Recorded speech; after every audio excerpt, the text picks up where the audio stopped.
Hey, listen, guys. Today we are going to talk about the relationship between education and child labor. This group, we are Charles team, and this group is formed by Franz Wanka, Andrea Velasquez, Aníbal del Cid, Denise Donis, and me, Gladys Lau. There we have education and child labor. Education is a key element in the prevention of child labor. At the same time, child labor is one of the main obstacles to education for all, EFA.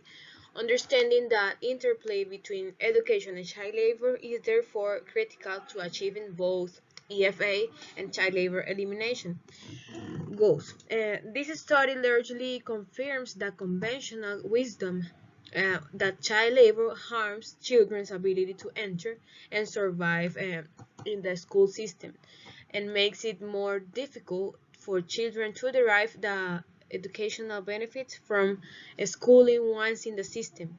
The evidence also suggests that these negative effects are not limited to economic activity, but also extend to household chores, and that the intensity of work in economic activity or household chores is particularly important in determining the impact of work on schooling. This evidence indicates that both the school quality and school access can play an important role in household decisions concerning whether children study or work. Child labor is widespread and bad for development, both that of the individual child and of the society and economy in which she or he live. If allowed to persist to the current extent, child labor will prevent the achievement of the Millennium Development Goals of halving poverty and achieving education for all.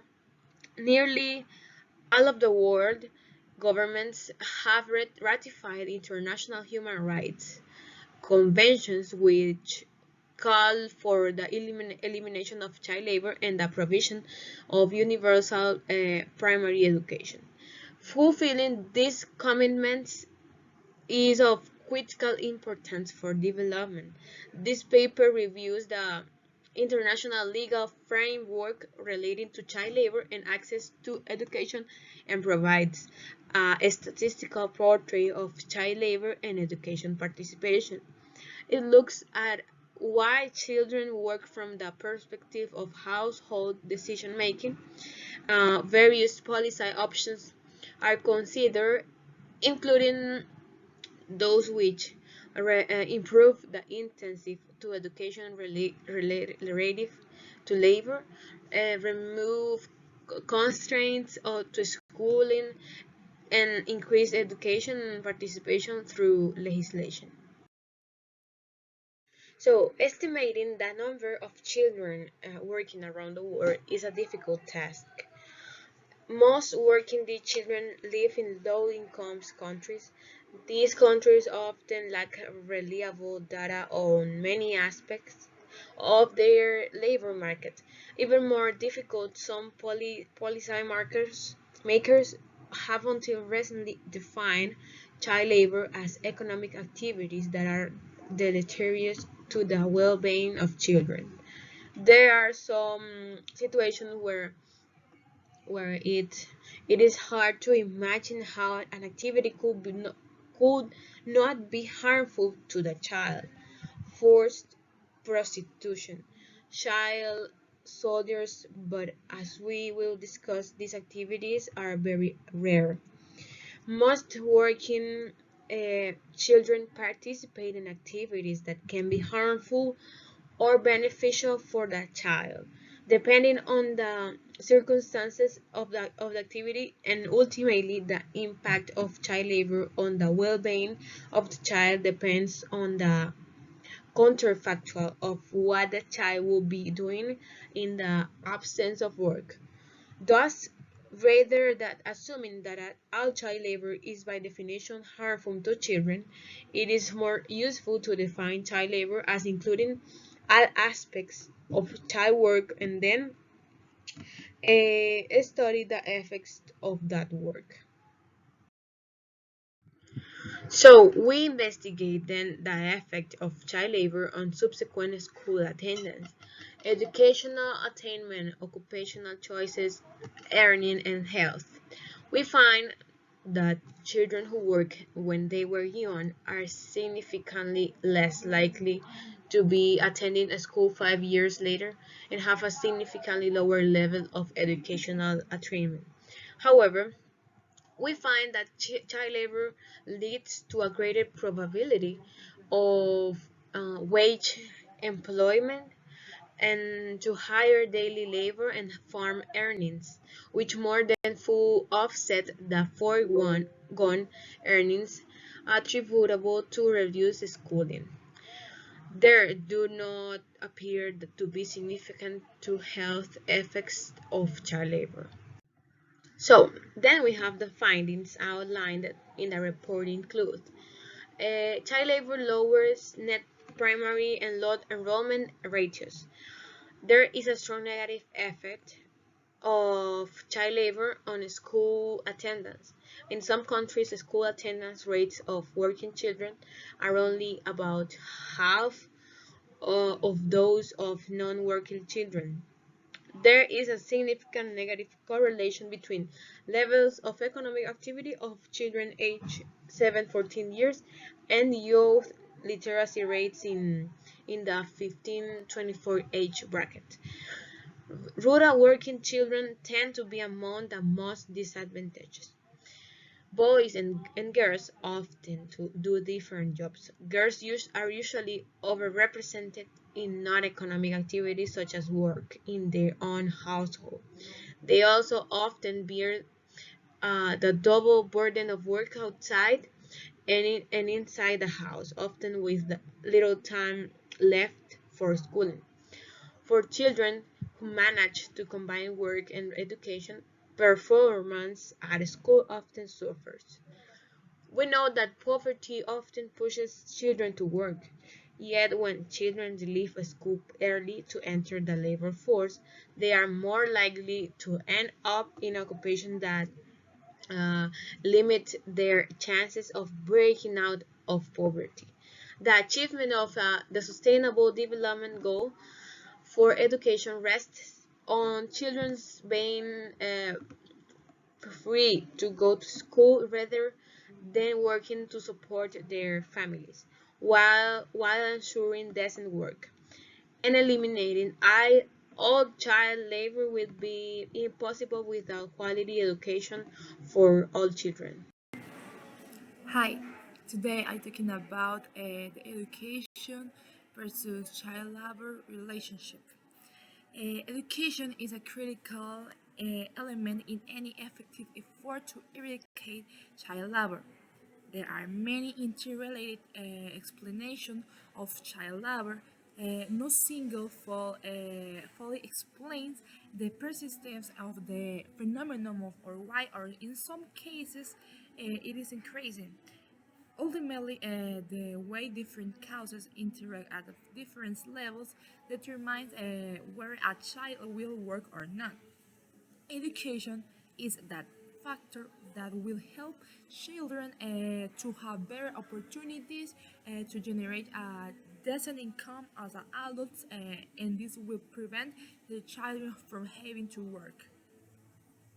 There are many factors by which we could relate these two issues, and it is because both have correlationships. Since one of the most notorious causes of the problem of child labor is the lack of the educational opportunities for all types of families, and we could really say that this problem is part of the vicious circles that begins from the first person in the family to which I have to deal with this situation in which they overcame the universal right that any child has to that. It is to have a quality education due various factors such as the economic situation of the family, where the income is insufficient to be able to have a decent life. Poverty, social exclusion, discrimination, and lack of the social protection are also some of the factors affecting the situation of child labor. Just a lack of education, income can become the greatest cause for a child to become a victim of labor. Education can become a very useful tool for combating and possibly eradicating child labor. That is, if the children are working and cannot go to the school, the cycle would never end. That is why the measures have to be immediate. In order about the relationship between education and child labor, we can look at it from two perspectives. Number one, to what extent does compulsory education influence the decreased child labor? And two, what is the impact of child labor on the academic development of children? In answer to the past question, we can say that if a family has as its main objective the education of its children, they will understand that they really have greater opportunities with a son studying and learning that with a son who from an early age has to be exposed to many dangers and all for the extra income. The importance of this issue is unquestionable. UNESCO in 2013 has recognized that more than 17 million children in the world still do not have the right to primary education. This is a worrying figure, and action needs to be taken by governments to change this. As a generation, is being deprived of the ability to become professionals and to aspire to much more for their futures and those of their families. Fundamental aspects of the quality of education depends on teachers and educational institutions. However, what's happened in children's and young homes is a paramount of importance. The involvement of the children in the labor market because of their parents' needs and mandates is one those aspects which is a little studied and requires priority attention from the state and the government.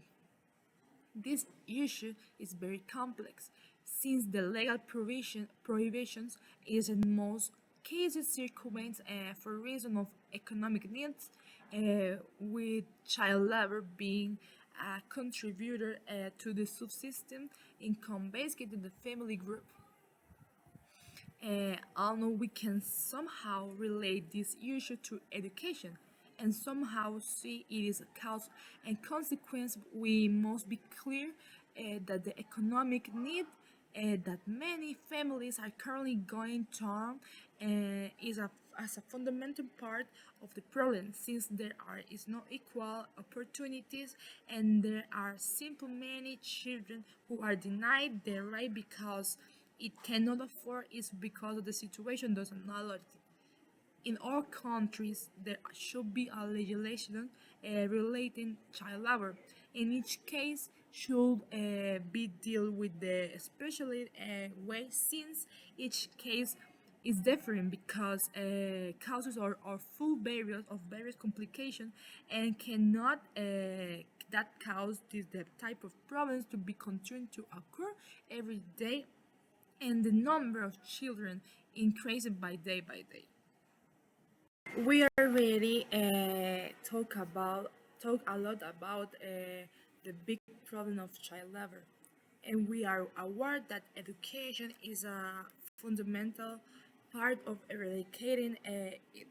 So now I will talk about the main stretches that, in my opinion, and with respect to everything we've talked about the research, I think we should take this into account slowly.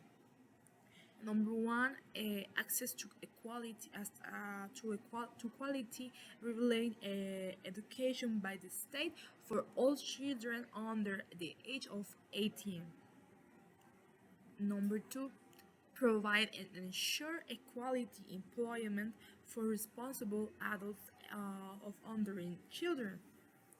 Number three, to do away with the social norms that in some way legitimize child labor. It is necessary to stop normalizing these types of practice in which there is a child exploitation. Number four, demand a penalty from the state for people who contribute the child labor or are involved in the child exploitation, thus hindering children's education. And number five, education for persons who are responsible for their children. It is important that they be allowed access to such educational services as the men that have to have the opportunity to have access to a decent education in their childhood, or and for this reason they don't have job opportunities are for their life. Thank you very much for the attention. Hi, my name is Reina Adonis and I am going to talk to you in this blog about the link between education and child labor. So, there are the link between education and child labor, and this is so many factors. One of these is the inequality, another is the economic uncertainty that is created or intensified by the drugs, food, rising food prices, or family illness or deaths. Another is the limited access of education. Another is the consideration about relative returns of children's work and education.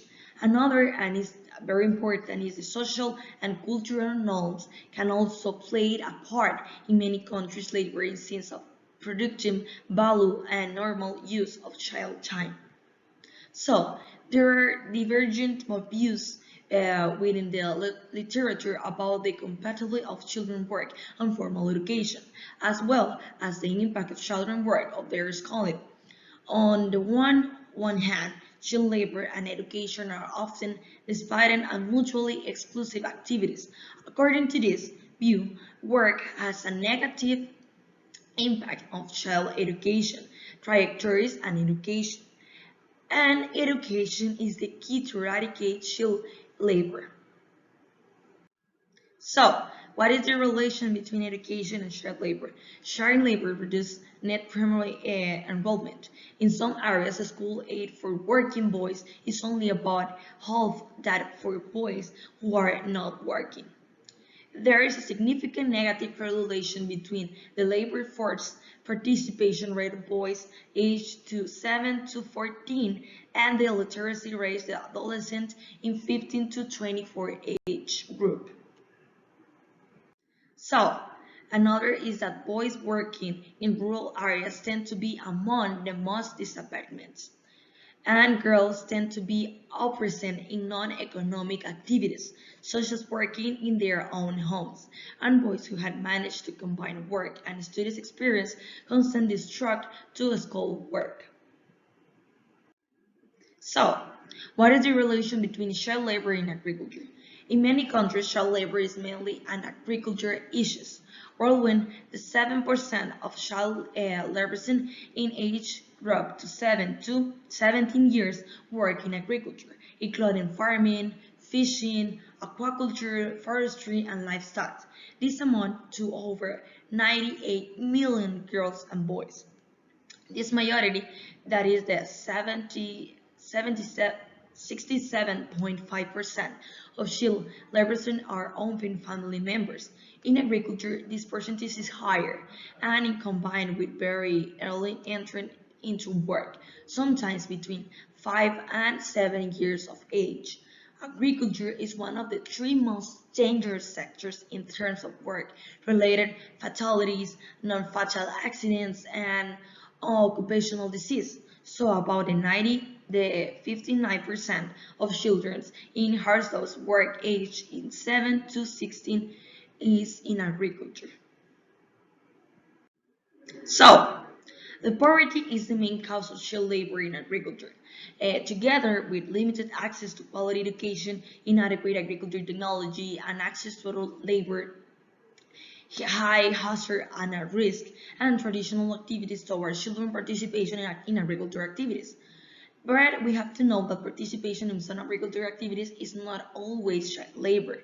For example, age-appropriate tasks that are low risk and do not interfere with child schooling and leisure time can be a normal part of growing in a rural environment. So, especially in the context of family farming, small scales of fishing and livestock husbandry, some participation of child is non-harassment activity can be positive, and it is a contribute to their generational transfer of technology and social skill and children's food security. So, improving self-confidence, self-esteem, and work skills are attributes often detected in young people aging in some aspect of farm work. So, cheap labor is common in all agriculture subsectors, albeit with different characteristics. And some of these subsectors of agriculture that children have an important participation is that one of these is farming, another is fishing and aquaculture, forestry, and livestock production. So, their international participation of cooperation of child labor in agriculture (IPCCLA) is a global activity bringing together, and it was long. It was long of foster the participation of agriculture organizations in global effort to eliminate child labor in agriculture, poverty, and another scheme has a children in agriculture. So, but also has work, nature, and agriculture work, and the structure of agriculture production need to be addressed to eradicate these practices. So, a scale in agriculture sector can play an important role to this end. So, what are some actions against child labor? The IPEC aim is a progressive elimination of kid labor worldwide. So, with the eradication of the worst form, an urgent priority. So, since it began operation in 1992, IPEC has worked to realize this in several ways through country-based programs with more promote policy reforms, build institutional capacity, and put in some concrete measures to finish child labor, and through urban raising and mobilization intending to be or to vary social attitudes and promote ratification and effective implementation of AOO Child Labor Convention. These efforts have resulted in many thousands of youngest being worldwide farm work and rehabilitated for prevent farm entering them. So works and complementary to the present process through has been sustainable and deep certificated and quality research.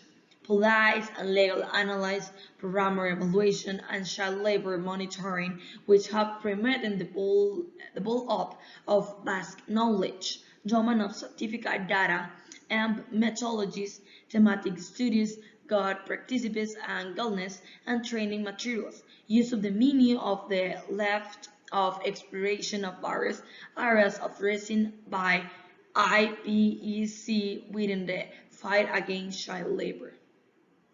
So there is a relation between education and child labor. We already know it. So there are some factors that can help to reduce child labor and to promote the education. So some of these is the access to education. Another is the flexing schooling. Another is the transitional, vocational, and non-formal education. Another is the integrated approaches. And the last one is the unwanted negative consequences of interventions. Thank you very much. Hello, Mr. Juana Yesas. In this opportunity, I will talk about some real case to child labor in Latin America. So let's start. Okay, in this slide, we have a table of contents for this section. This section have three parts. The first one is about the COVID-19 and the effects in Central and South America. Later, in the second and the third part, we have a real case from two countries. In the second part, um, we will the real case from Bolivia, and finally, we have the real case from Honduras. So, let's start with the first part, COVID-19, the economy and the pandemic situation. Child labor in Latin America and the world has been seen with much more frequency since the pandemic extended for more than 6 months. Because, as we know, no, not all families have the same economic resource and didn't have the same food reserves to survive in the face of pandemic of this magnitude as COVID-19. Well before it was worrying to see children selling chewing gum, chewing gum, fruits, or asking for coins at traffic lights. Now it's more alarming because they are exposed to a great disease that can be lethal, and but they have no other options since their childhood that has cornered by the pandemic has migrated from school to work. Digital process on July 14, 2021.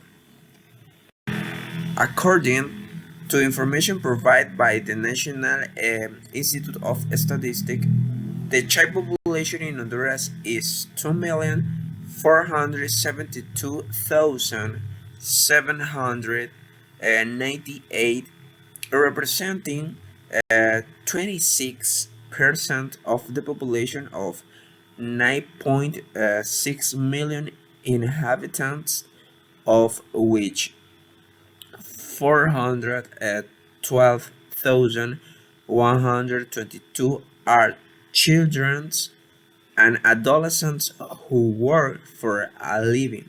That is 16.67% perform work that represents a daily risk.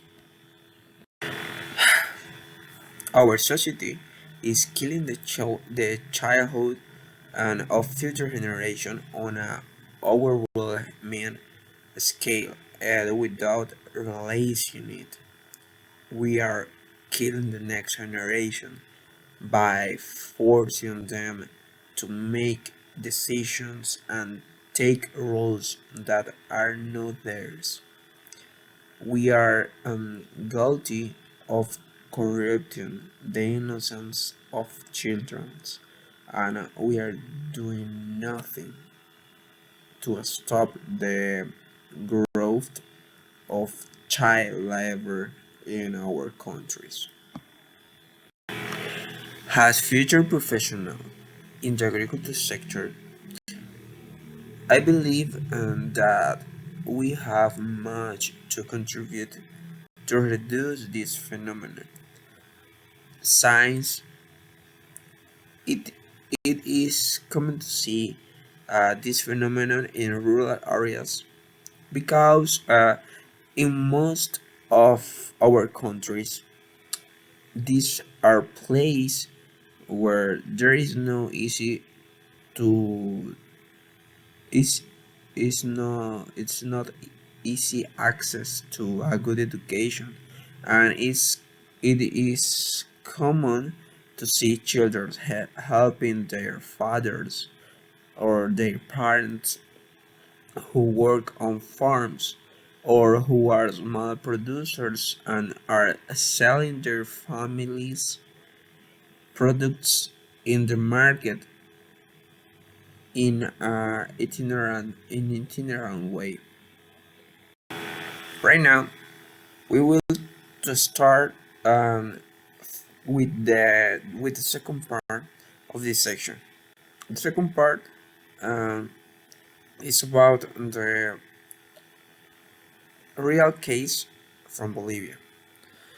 In Bolivia, the town of San Julian is considered a place potentially dedicated to agriculture, existing from small to large producer of grain for human consumption, among other agricultural items.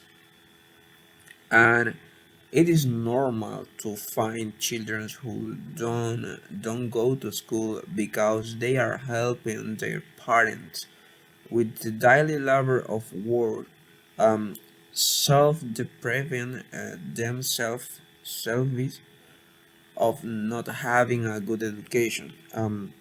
Science what most of the lower class parents do.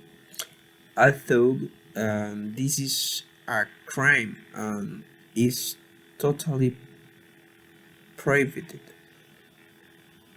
as the place where they are produced are very far from the city and little supervised by the state authorities or the police. There is no control and monitoring of this case, and it only remains to appeal to the conscience of those farmers who have ethical training. Finally, we will talk about the real case from Honduras. In Honduras, as has in many Latin America countries, children are seen with their parents selling made products or products of well-known companies such as has Coca-Cola in the main avenues and highways. Has they are the usage place.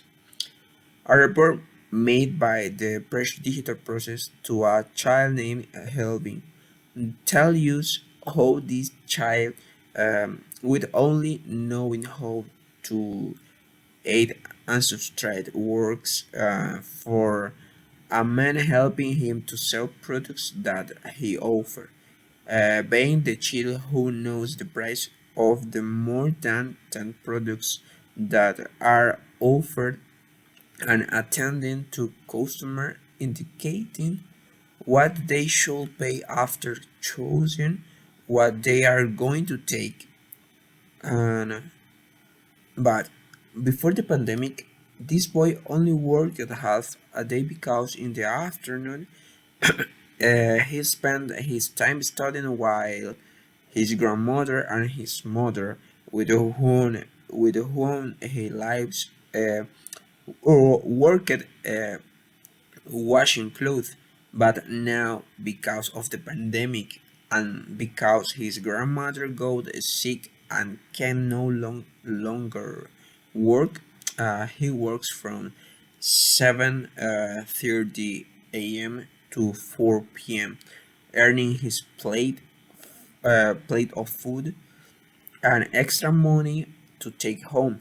Uh, he also commented while adjusting the broken mask he was wearing while behind interviewed that he doesn't like to reserve classes virtually as it implies more expenses for his mother.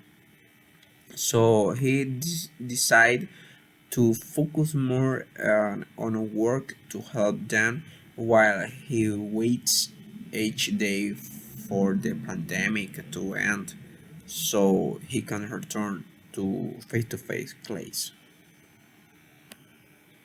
Thank you so much and continue with the part of my classmate. Hello, I am Carlos Aníbal del Cid Santos, and I am going to talk about the conclusion of the link between the education and child labor. And child labor is an important far-reaching phenomenon that affects to the population in aspects. in social aspect and economic aspect with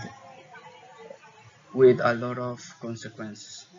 And for example, one of these consequences is exploitation and prostitution and other illegal activities.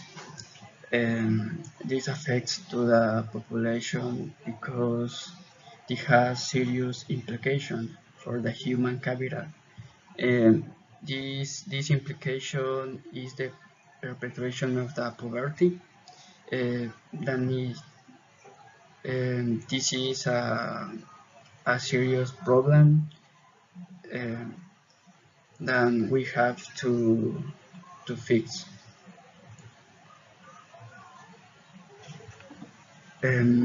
Considering the link between the child labor and learning, the guys work for different reasons. Um, One reason is because they they don't have food or they don't have the necessary resource to survive, and they don't have the necessary chances or opportunities to develop their skills in physicals or such as in mental in mental in mental aspects.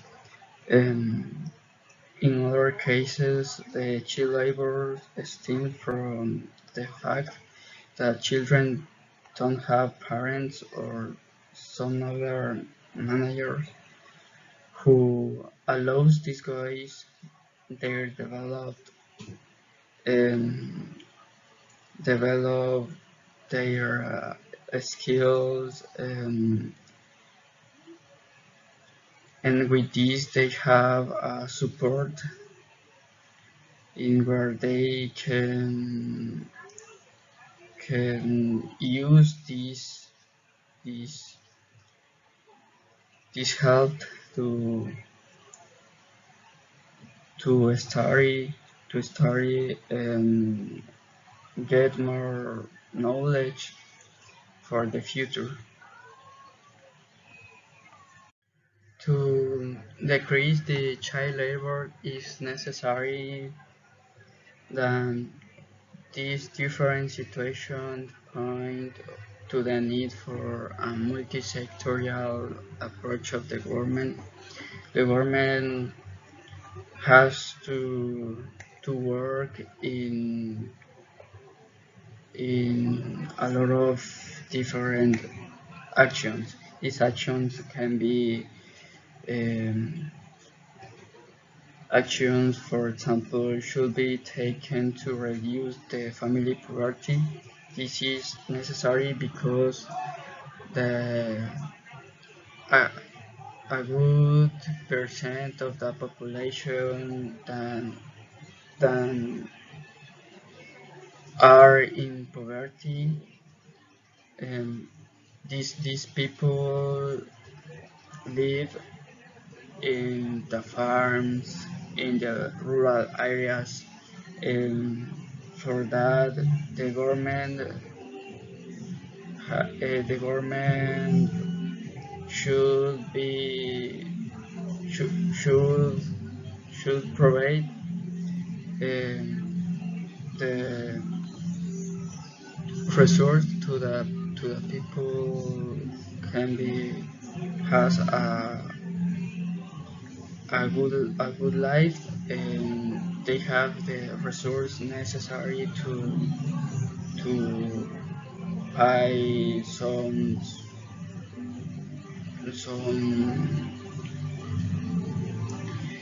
some things such as the school and the food and the water to take. For example, other actions is improve the accessibility to education. This is because in the rural areas they don't have a good infrastructure to receive the class, and they don't have a good place in where they can learn and take the knowledge. Other other important aspect is that the families should be educated about the benefits of the education, because the parents don't understand the benefits of their their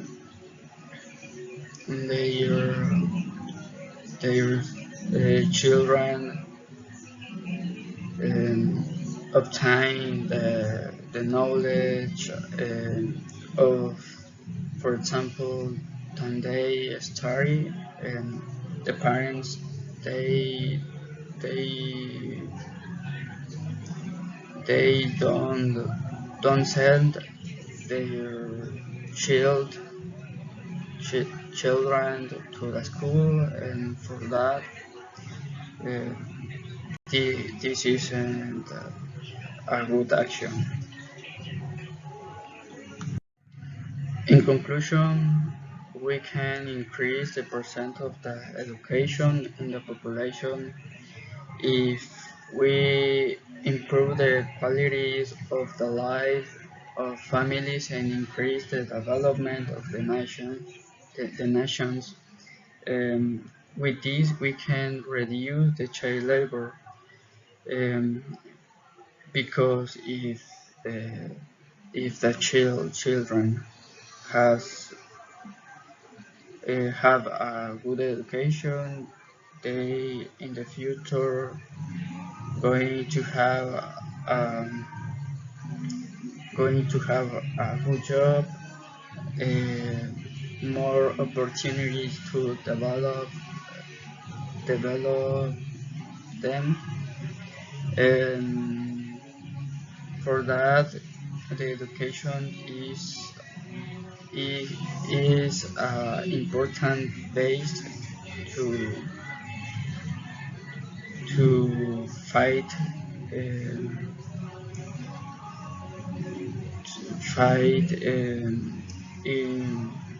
in relation with child labor. Thank you so much.